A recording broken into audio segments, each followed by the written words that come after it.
Om Namah Shivaya, Shivji Sada Sahaya, Om Namah Shivaya, Guruji Sada Sahaya, Shukran Guru. Hare Krishna, Krishna Krishna, Hare Hare, Hare Ram, Ram Ram, Hare Hare. Hola and Namaste, Hare Krishna, my dear Srishti. Hare Krishna, Amrita. I'm so happy, so grateful to have you here today. Likewise. Srishti, you are a great personality. You inspire so many people, your clients, especially your family, friends, and myself. And today you are going to inspire so many souls that are here to listen to you. Really excited and looking forward. Srishti, your journey started a bit harsh in your childhood when you faced a lot of challenges with your health. And this guide you, inspire you to do a research, to study, and to become a nutritionist. And like that, not only help yourself, but also help other ones in need. And at the same time, you create your baby, that is this amazing clinic, Nourir. Can you please tell us more about it and your journey, please?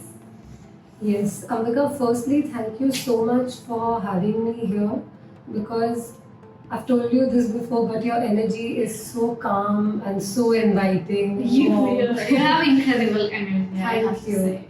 And I'm genuinely really looking forward to having this conversation today. I'm excited. Yeah, me too. And Nourir is my baby, and Nourir is more than just a nutrition clinic or a business, because it was born out of a personal passion of mine, which is the journey to seeking good health. Yeah. I was a very sick child growing up, and I'm actually going to cut the long story short. Yeah. Can you tell us a little bit what happened in your childhood? What exactly sickness you faced? Yeah, a little bit more. I'll start from my teenage years. I was an overweight child. I was obese. And my mom, she took me to this amazing nutritionist, and I lost the weight.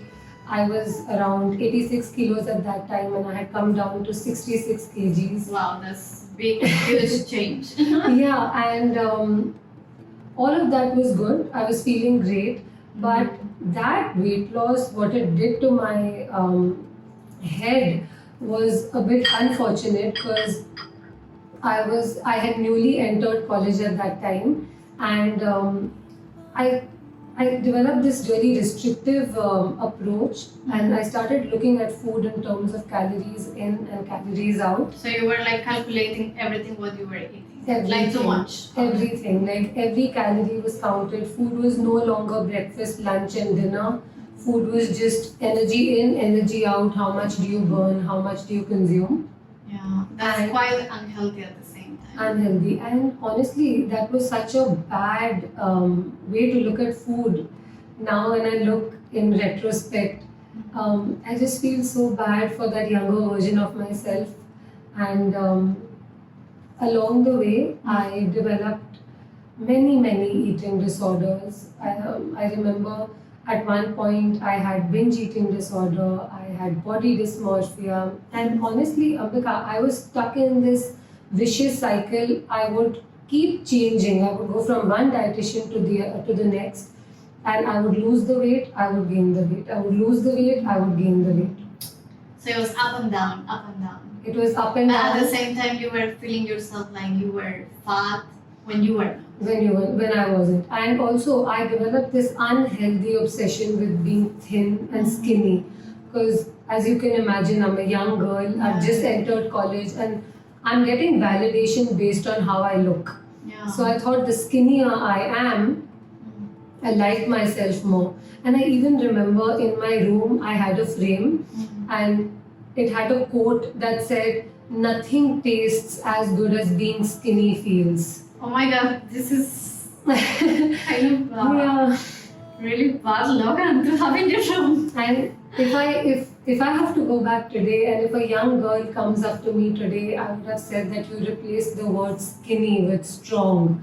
You replace the word skinny with healthy. Yeah. But honestly, that was just my mindset at that time. And the reason I even took up nutrition as a subject was from this personal journey, because I was so fed up.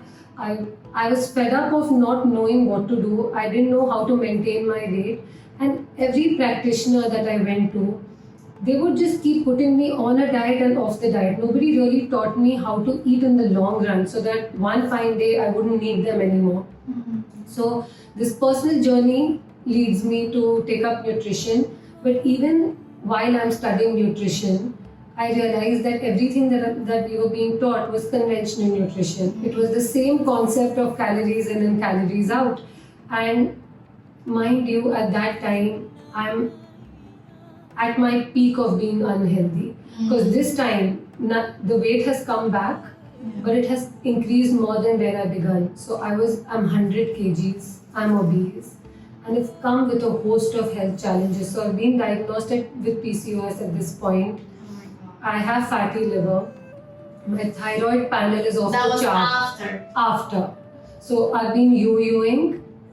I lose the weight, I gain the weight, and at this point, I'm at my worst with this range of health conditions. Yeah, and I had hypothyroidism. My thyroid panel is off. I remember my hormones were off. My cycles were off. I was bleeding 20 days a month for multiple 20 months. days a month. And I was changing 8 pads a day. Oh my God. And I remember being so sad and so confused. And I think that was the turning point for me, because I realized that I just didn't want to know conventional nutrition. I wanted to go deeper. And that's when I took up naturopathy. I studied it for a year. And I took multiple short courses. I studied the yogic sciences. I studied traditional Chinese medicine. I did a course on Ayurveda. Ayurveda is my favorite. Yeah, we spoke about it. Yeah. And I also studied the Western side of it. So I studied about supplementation. I took a course in functional medicine, in functional nutrition. And at this time, I made a decision that if I can blend the best of both worlds, if I can blend ancient sciences with modern dietetics and come up with an approach that works for me, that is when I would be willing to take this up professionally.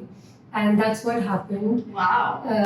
Maybe Nourir came to life. Yeah, and Nourir came to life only after I had gained confidence in myself. So I lost all the weight.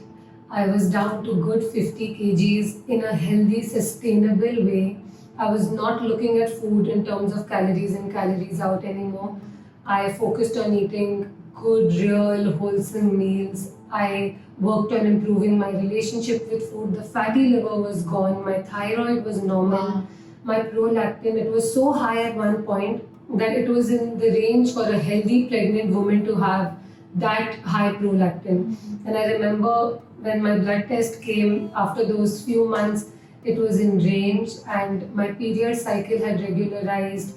That cystic acne had reduced. It had not gone, but it had reduced. And I realized that this is going to be my basis for my clinic, where I'm going to make an individualized approach for every client that comes in. And honestly, Ambika, this was my tagline at Nourir for many, many years, that when a client comes into Nourir, I want to educate them in a way that once I teach them the Nourir way of life, they shouldn't need me or anyone like me ever again. So I wanted them to know how to maintain it once you lose the weight. I didn't want them to be on the roller coaster. And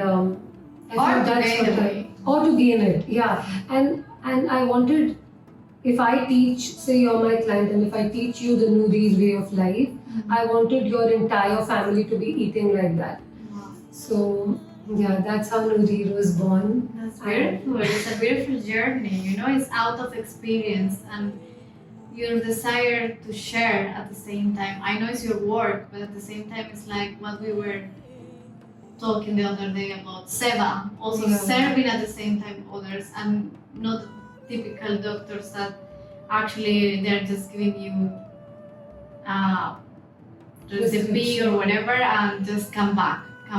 come back, but you are actually giving a healthy lifestyle for them not to come back. Maybe just to say thanks to you. And you have this kind of clients that I know you help many of them. Can you please tell us a little bit of how is your relationship with these clients?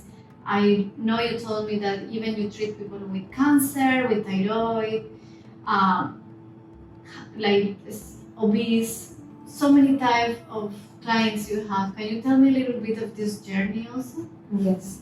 So I feel like my compassion only stems from the fact that I had gone through so much on my own that I knew how it feels, and I would do anything to not, even if it's just one person, for that person to not have to live through what I lived through. I think that was my entire basis at Nourir.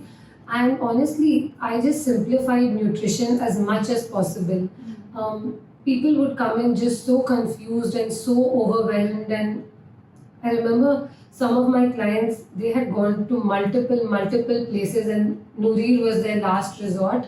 And I would make each one of them individually promise me that after this, you cannot go anywhere else. Like, this has to be it.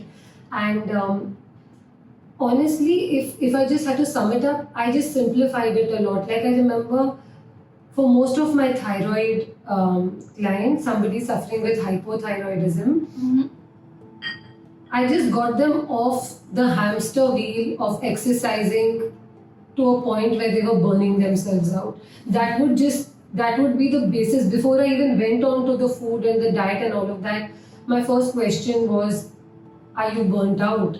Are you exercising a lot? Are you sleeping right? And it's actually the basics that we are actually not taking very serious. yeah, because I feel like if something is really easy, it's almost hard for us to believe that it will work. And I feel like with all of my clients, the only common messaging that I've had is, it's really this easy to be healthy in the long run. Nowadays, you require a lot of discipline for all this basic stuff. So let's go a little bit to some fun questions with Srishti. Srishti, Yes. as a nutritionist, no, as Srishti, what do you prefer the most? Coffee, chai, or herbal tea? At this stage of my life, Ambika, you know, I'm a matcha lover. I know it tastes like grass to you. I know it's like there's so much to grass, but I know the journey you have with matcha, and you went the whole way to Japan. So tell us a little bit more. Yeah, and I also feel like you've not tried the right kind of matcha. It has to be good quality, ceremonial grade. I went to one of the best matcha places, but it's And I didn't like it. It's always with ice. Has to be always with ice. No, I like warm matcha. Okay. Can't do ice because of my throat most of the times, but yeah, I went all the way to Japan to source good quality matcha. So matcha is just powdered green tea. Powdered green tea. Okay, Yeah. that's matcha. Okay. Yeah, and also you get so many varieties of matcha. So for somebody who's trying matcha the first time, I always tell them to make sure that you try it at the right place and the right quality. So it has to be good quality, Okay. like shade grown, ceremonial grade matcha. And yeah, it has, without going into the science of it, it has so many health benefits, and the L-theanine in matcha ensures that it's a very sustained, gradual release of caffeine versus when you compare it with coffee. You know, some people get jitters and anxiety because of coffee. Yeah. So for those people, I feel you must try matcha. Okay. And I'm going to take it on myself to make you good quality matcha in the traditional way, and I feel like you'll like it. But I love herbal teas. I love And herbal you teas. share your love for, and you also like a variety of herbal teas. You should tell us a bit about herbal teas and the ones that you like. To be honest, I don't have. I just know they are really good for health. It's warm. It's just plants mostly, herbs. So I just feel it's good for me, for my tummy. Yeah. I just love it. But yeah, nothing deeper than that. Next question. A food you secretly love that made surprise people.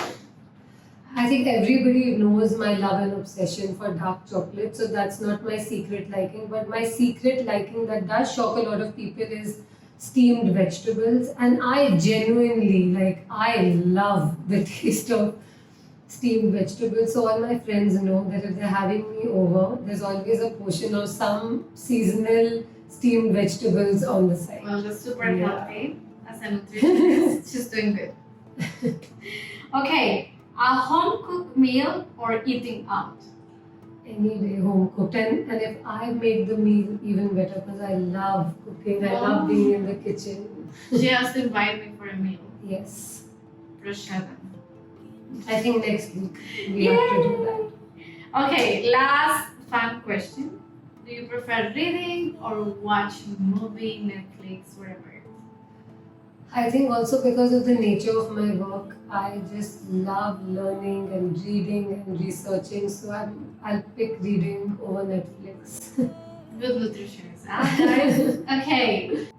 Srishti, a very serious question that I believe not only myself, many people have, Yeah. is that we see all over social media, podcasts, news, and all these, even doctors, they push so much take protein, and all this propaganda of having a trend diet for everyone the same. What do you think about it? Is something we should follow? We should be aware of? It's really, really important to calculate how much protein we take per day.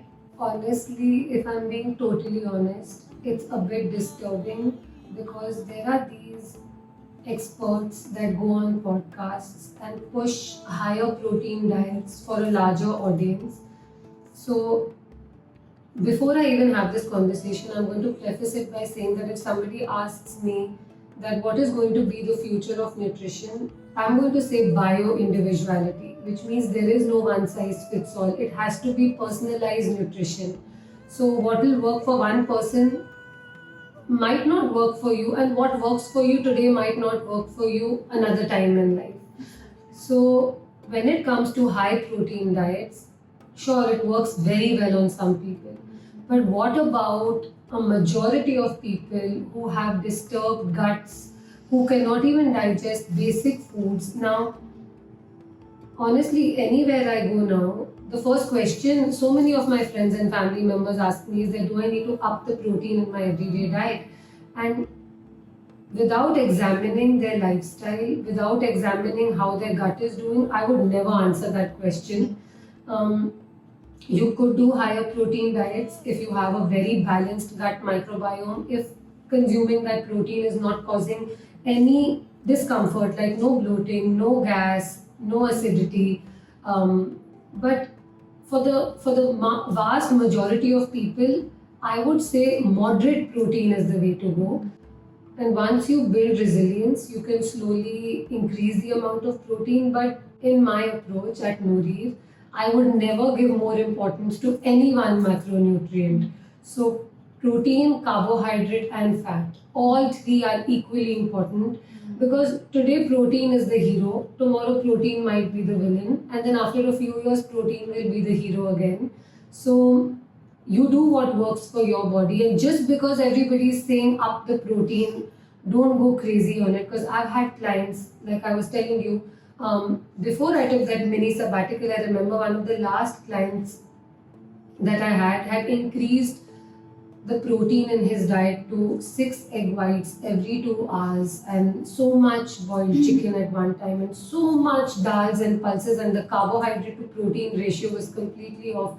And he was constantly in trouble. He was bloated. Yeah, he was suffering. And honestly, we got such good results with a lower protein and a higher carbohydrate diet. Now, would this work on another person? Maybe not. Maybe I will up the protein in another person's diet. So it's very bio-individual. And if I can give you one piece of advice, never listen to any expert on any podcast talking to a larger audience. It's very individual. yeah, listen to an expert when you're in their clinic face to face, and that information is being tailored to your body type, to your lifestyle, to your stress levels, to where you are at in your life at that point. And I'm so passionate about this because I know so many people fall prey to these trends, so many people ruin their health. And a similar thing is happening with supplements these days, supplement overuse, supplement abuse. So I really want to use your platform to tell the audience that first you get your blood work done, then you go to a professional and you decide what supplements you need, then you decide the duration and the form of supplement. You don't take a random magnesium supplement off the counter to sleep better. It doesn't work like that. But the way it's being pushed is that everybody is holding on supplements, and also I've seen people be on these supplements for years and years without giving it a break, without testing the levels in their blood. So if I can use your platform for one thing, it is to discourage people from self-supplementing. Go to an expert, understand what your body needs, and do it accordingly. It's very amazing what you're saying, and at the same time, it brings me kind of like, again, love for Ayurveda, because Ayurveda taught me that everyone has a different constitution, Pitta, Kapha, and Vata, and this actually will depend a lot in your lifestyle, your diet, the activities you do. So it's very amazing what you are saying. It's actually not everybody, and we are talking about the body, is similar. Yes. We all are different. What you were mentioning, what is good for you may is not suitable for myself. So this is very beautiful. Something that I love is the science of the ancient medicine in India. That it really kind of catch my heart a lot. And you are kind of rectifying that in my path. So thank you so much. But anyway, she's someone I will put my health in her hands because she's amazing. She studied everything and she's like at the same time embracing everything and giving the best solution for all of this. Serious question I have here, because we consume this every single day. We hear a lot about sugar, but I want to know, because I'm a salty person. I love salt so much. So can I know if this myth that pink salt is the best to consume is real? So I'm glad you got. I'm glad you asked this question because I've been wanting to share this with a larger audience for the longest time. I'm going to start with a short story. In my clinic, before we take in a client, my team would give them an intake form, and every time I had a client for hypothyroidism, we would have, the question was, what kind of salt do you use at home for cooking? And so many of them would mention pink salt or Himalayan salt or sendha namak. Now, what I want to say is that salt was iodized in India especially for a reason. Indians in general don't consume a lot of fish, a lot of eggs, a lot of seaweed. So when you say that you are eliminating and replacing iodized salt with pink salt, are you also adding iodine as a supplement or in some other form? Like every body, like an adult body needs 140 micrograms of iodine. So if you've removed the iodized salt and if all your cooking is happening in pink salt, where are you getting the iodine from? And so many people today who choose veganism as their dietary approach do not even have dairy. So that would make them iodine deficient and their thyroid wouldn't work optimally. The thyroid gland would take a hit. Why? Because everybody is jumping on the train of Himalayan salt. So just because everybody is doing it doesn't mean it's the right thing for you. So what I personally do is that I use iodized salt for my cooking. Okay. And in the middle, for mid meals, like if I'm making buttermilk, which is chas, or if I'm making a salad, I would add kala namak, black salt, rock salt, pink salt. So it's a mix of both. So I want to use your platform again to tell people that if you've shifted your salt to pink salt, then you also take into consideration where you're getting your iodine from. Because so many times I would just correct the iodine deficiency by adding an iodine supplement or a thyroid support supplement that would have some selenium and iodine, and we would retest their TSH levels, especially if it was just subclinical hypothyroidism. I would retest the TSH, and in 3 months it was in range. So what I want to say is that before you follow a trend, it can be for something as simple as salt, you have to ask yourself these questions and have this conversation with a practitioner who can guide you in the correct way. Just because everybody is doing it, don't jump on that train. Again, this is a very, very important message because it's, again, something that we consume every single day. Yeah. Srishti, with your journey, I'm inspired to ask you this question. I believe there are many teenagers or young generation who are watching this and have the same question, and they are feeling really down with the way they look. You know, social media is always portraying the best bodies. We have people that maybe are overweight, obese, or in the other side, even those who are feeling very, very skinny. Yeah. So, can you share a message for this kind of groups? Before I even say anything, I just want to say that if I can do it, so can you. And if so many clients can do it, you can imagine how easy it is. And losing weight or gaining weight, like being an optimal amount of weight for your body type, is actually one of the easiest things that you can do in life, and it's the greatest gifts that you can give yourself.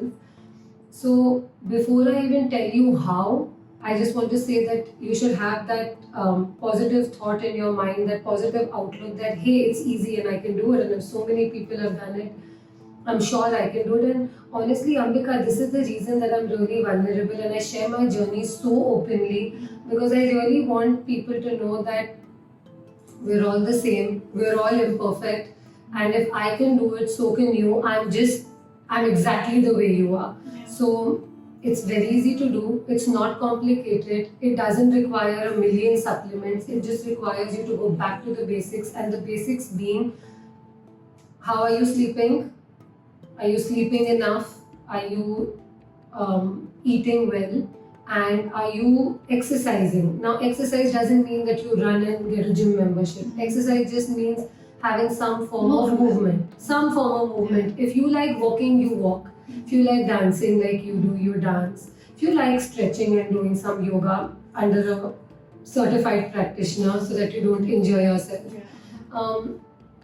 So it's just the basics. It's good sleep, good food, and good some form of movement every single day. And one advice is that every person should visit a nutrition consultant at least one time in their life.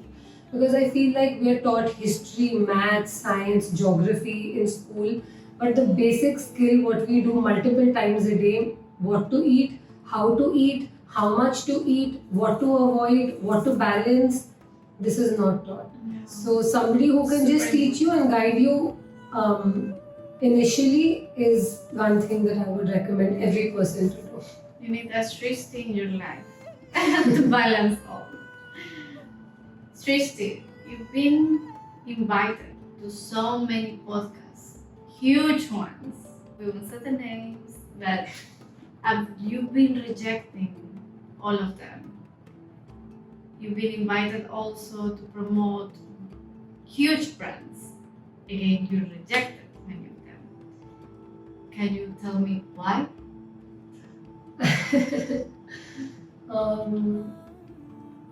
Honestly, it has a lot to do with the kind of person that I am. I would not promote anything that I wouldn't put into my own body. And because Nourir is born from a very personal struggle of mine, I cannot promote anything just because it comes my way. I have just promoted 1 or 2 products in my 9 years of Nourir, and this is one of the reasons. I'd like to believe that my approach is extremely ethical and moral when it comes to these things. And every time I was invited on those big podcasts, it was scripted, as podcasts should be, but it was more like prompting me to promote a certain way of life for likes or views. So one of the reasons that this felt so inviting and warm is that you said that there are no questions, and these questions were not shared with me. Yeah. And it was just so authentic. You said, I just want to know about your journey and I want to have a conversation about it, and it felt so real. Yeah, because actually, if we are realistic about this, your journey can catch the attention of so many people. Yes. Like if you see your change and tell us how did you reach from there to there, people will love to watch you and they want to sell that. They will love to sell. Look, she became obese and then she had this amazing body, and then it's like a way to sell stuff, like this brand is gonna take you, this podcaster is gonna say yeah, say this. I'm so amazed that you keep your boundaries, you keep your principles. And this is so amazing to see in someone that is in this industry that is not ready just to become commercial, but actually to be truthful and really with your heart help others with honesty and truth. And this is just so amazing to see in her life. That's why actually when she told me about it, I thought, let's do this because I love people who are real. I just love people who don't care much about the external but more about the internal, who really want to connect with people and really want to help people. And again, it comes back the mood of seva, of serving others, because actually that's what matters. And this is why we connect so much. Yeah. And this is why actually this podcast came to life, because the truth is I don't want to reach many people. We don't want to reach many people. We want to reach the people who want to receive something greater, something above all the nonsense, all what is trending, all what is commercial again. And this is something so amazing to see someone like her. She's like big. She have an amazing clinic with so many clients. But she wants to keep, doesn't matter. She doesn't want a platform, huge platform. She could have like an amazing platform and become one of the biggest nutritionists in the world. I can just tell you that. But she kept this sincerity and these boundaries and these principles to her to really help others and not just promote horrible brands that are actually not helping others, are making them sicker, if we are honest about it. So this is so beautiful to see in you, and I just wanted to express this so much because this is real. And for me, she's a real doctor. I'm sorry to use this word, but it's a doctor of those who really need. I know she's a nutritionist. She was telling me, don't say doctor, don't say this. This is happening. This is the in real another medicine. interview. This is the real medicine, like this is the real doctors we need in our life. So I just want to say this is amazing. What do you mean by integrated approach? When I say that our approach is integrative, it means that it's not like I will tell you that food is the cure-all to every disease, right? You can eat right, you can sleep right, you can exercise, but you can still need medicine. And honestly, I have the biggest respect for doctors. I feel like doctors are the closest to God, and they're doing life-saving work. They save lives. So integrative approach means that you eat right, you sleep right, you maintain a good lifestyle, but when you need a doctor, you go to the right doctor and you get yourself treated. And sometimes medicines are required, and sometimes antibiotics can be life-saving drugs. So integrative approach just means that combining the best of every modality out there to make sure that you as an individual are treated as a whole. So we don't demean one science and say that the other science is good. We use whatever modality it takes to heal the client.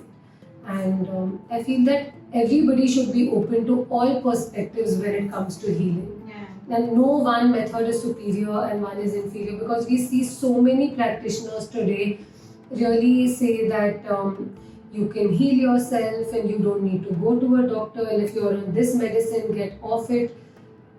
This is really dangerous advice. Even when you're getting off a drug which has been prescribed by a doctor, you wean off that medicine with a healthcare professional. You don't do it on your own. It can cause more harm than good.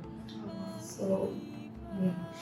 Srishti, as you know, I do believe in God, Krishna, Bhagavan, and I feel His energy is so powerful that can even heal us.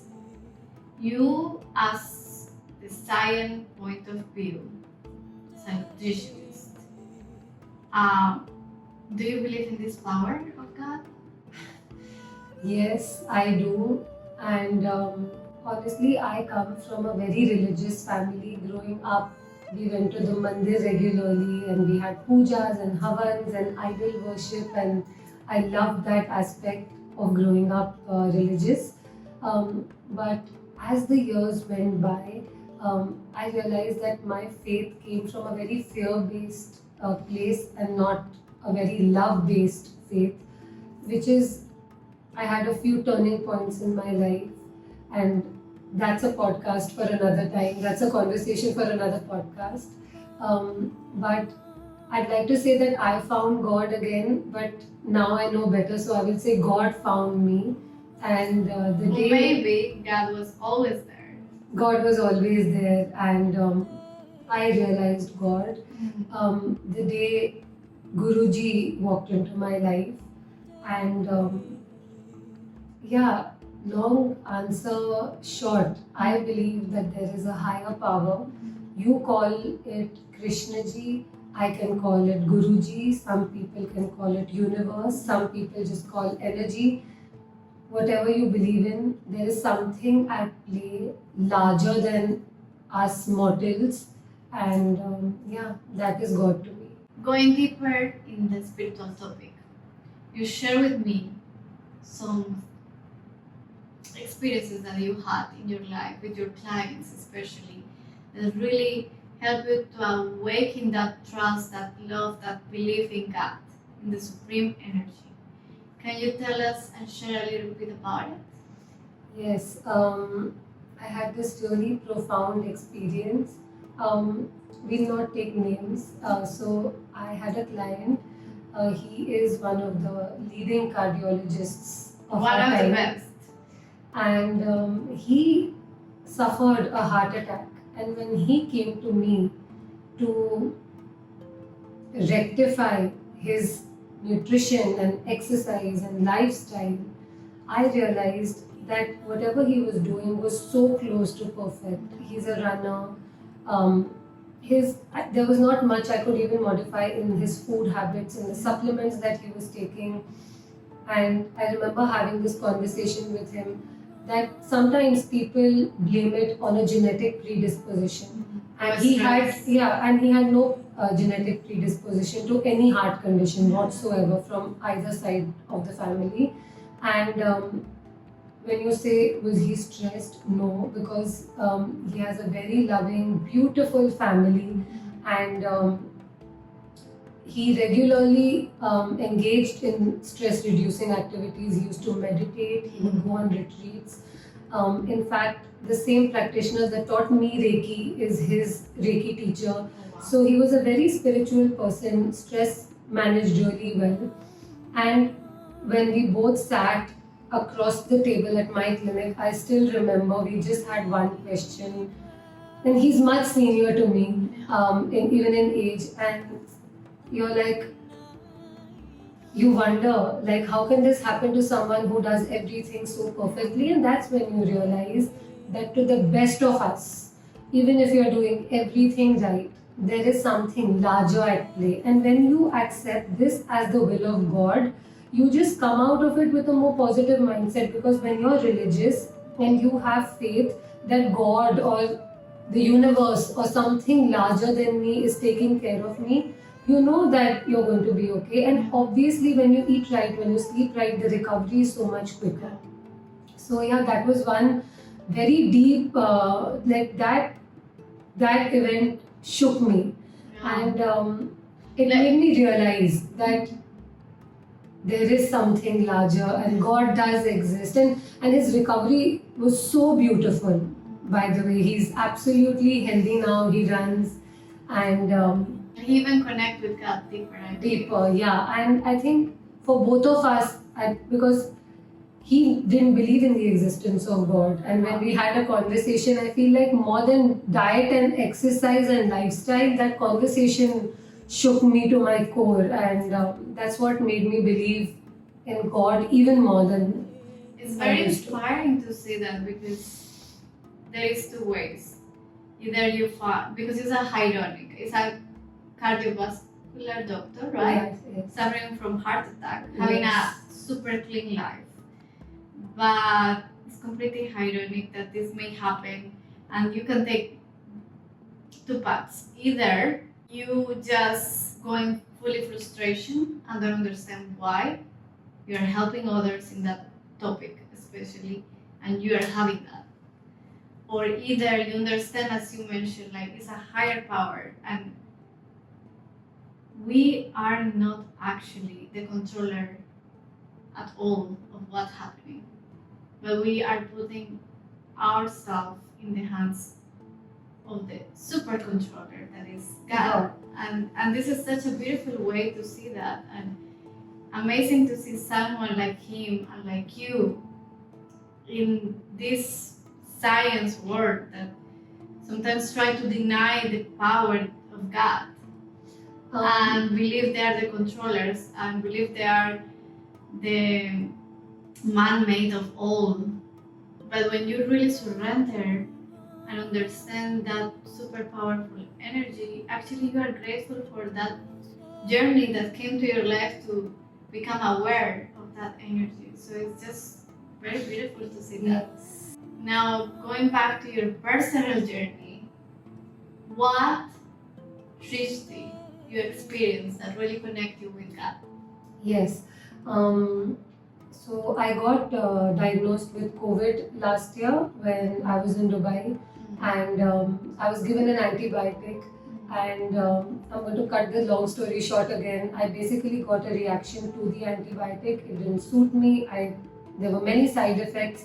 What happened at one time was that I couldn't even digest water. It took a toll on my gut health. I was sent to many gastroenterologists. We performed endoscopy, and nothing really would come out of these tests, and everybody blamed it on long COVID, and somebody said it's an antibiotic reaction. But what I can tell you is that God really held me through that time of my life and helped me sail through it and helped me recover, because I was troubled with the same questions, like how can this happen to me, and I do everything right. We were also moving countries at that time. It was a very stressful time, but I'm grateful that that happened, because it got me closer to my God, to my Guruji, and yeah, it just strengthened my faith in something bigger than us, like to the best of us, to the people who do it all,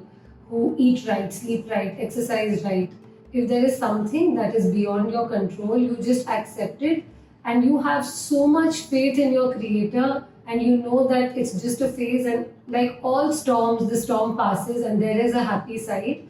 So yeah, this was one experience that really connected me to God in a very beautiful way.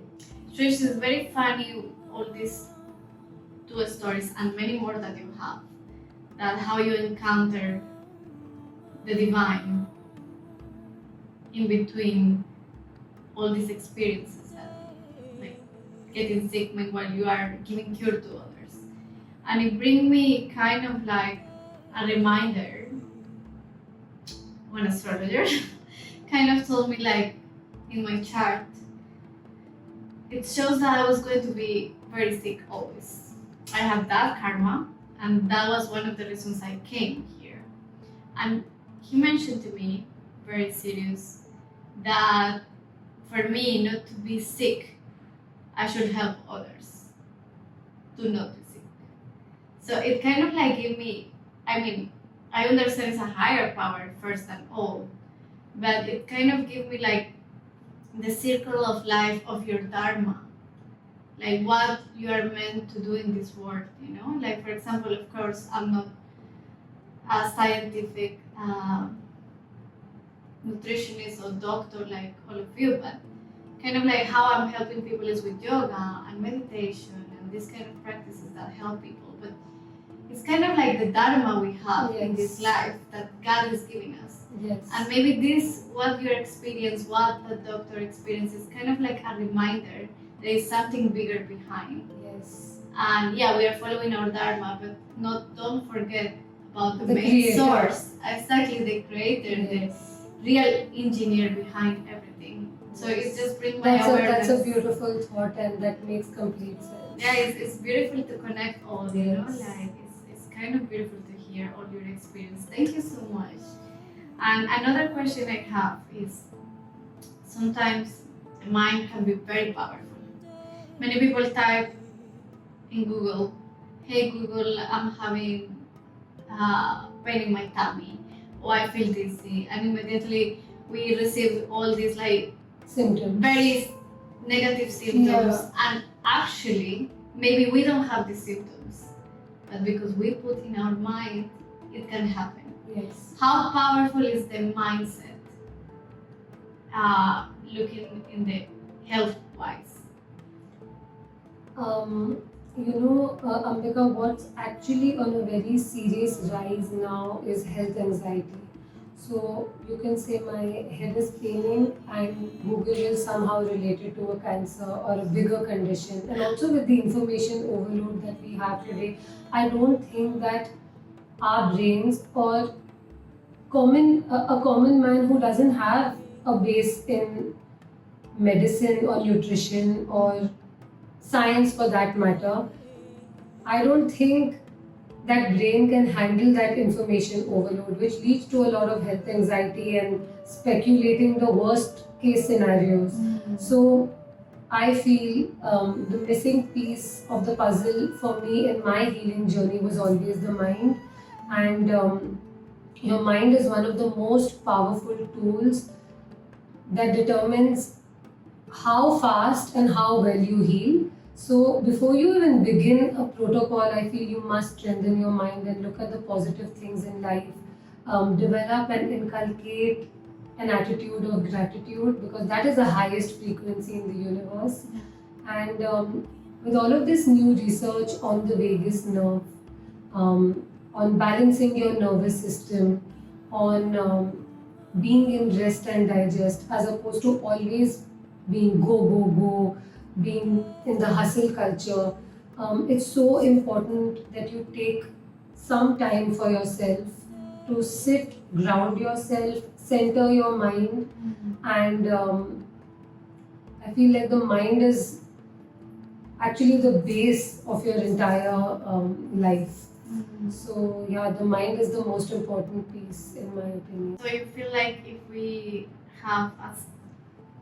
try to have a stable mind, a balanced mindset, our body, our emotions can also Balance out themselves. Yes. It's all connected. All connected. And nowadays Western practitioners use devices to balance your vagal tone, basically to allow your nervous system to be in the rest and digest mode. But simple yogic exercises like stretching, breathing, chanting, humming, these are very basic exercises and even basic breath work. Even a simple breathing exercise where your exhale is longer than your inhale, all of this can help balance out your nervous system and send safety signals to your body and your immune system. Srishti, to end up our conversation for today, I would like to know, how is your ideal, your perfect day routine at night? That will you experience? Oh, that's an interesting question. An ideal day to me today would be a very balanced day. So, ideally, I would love to wake up before the sunrise and begin my day with gratitude and prayer. And this is something I teach all of my clients. It's called M Cube. It's mandatory morning meeting with myself. So after my prayer and connecting with God, I want to sit alone and connect with myself. I would eat a nice hearty breakfast and begin my work for the day, which is our dharma. And I would love to take a caffeine break because that's something that makes me so happy. Chai, coffee, matcha, and then I would work again, take an exercise break, go for a walk, do some form of stretches, spend time with my loved ones, eat a home cooked, nourishing meal, watch something good on Netflix or read something, and yeah, go to bed early. I think this is what an ideal day would look like. I'm a morning person and early sleeper. So I mentioned that before, and I feel Yeah. that's the best way to be, based on aligning our biological clock with the circadian rhythm. So I respect those who don't, but for myself, if I don't sleep early, I just feel a zombie the next day and I don't function properly. So your perfect day is like my perfect day. yeah. Something else you want to share? Something extra before we end up here? I think I just want to share that I was so nervous to have this conversation. I have never had a sit-down, one-on-one talk or a proper interview With the camera. with the camera, and especially Otherwise, you're having every day yeah, clients, and actually, it's crazy because she's so expressive and beautiful, and her voice is strong. But as soon as we put the camera, even with me, it happens at the same time. I think it happens with me a bit more. But we are like kind of like, where is here? But actually, this was a nice jump for both of us. Yes, and I'm really happy that I shared this conversation with somebody so authentic and real like you, and that really makes me happy. And this Because conversation you are makes me real. happy. I wanted to do that again. So thank you so much, Srishti. Thank you, I'm Monica. so happy to have you in my life now. Yes, My same here. nutritionist now, Same here. and we will do more of this. Yes. It's much more to share about. Thank you, everyone. See you next time, and Hari Hari Om. Om.